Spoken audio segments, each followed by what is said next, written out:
Hello all, welcome to another episode. In this episode we are going to discuss about tracking dimensions, how we are going to track our item in warehouse.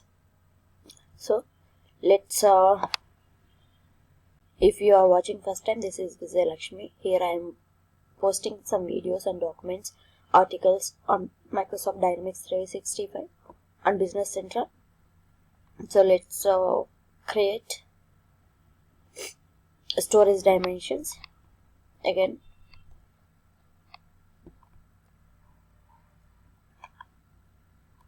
come to the product information management,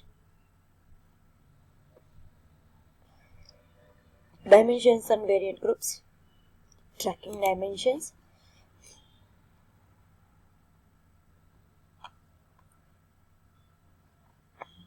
create new,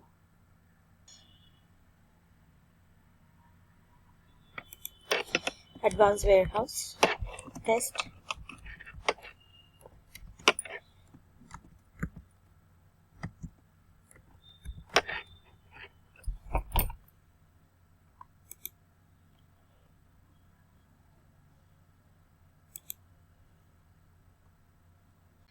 here we are activating these tracking dimensions in a system.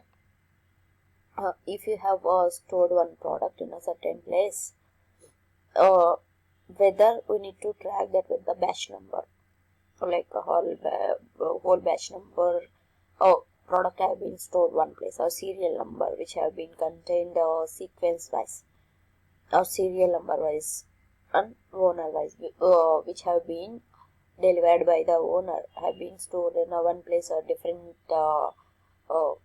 segment wise, then this could be helpful for track our product within a warehouse. That's all for the tracking dimensions. Thank you for watching.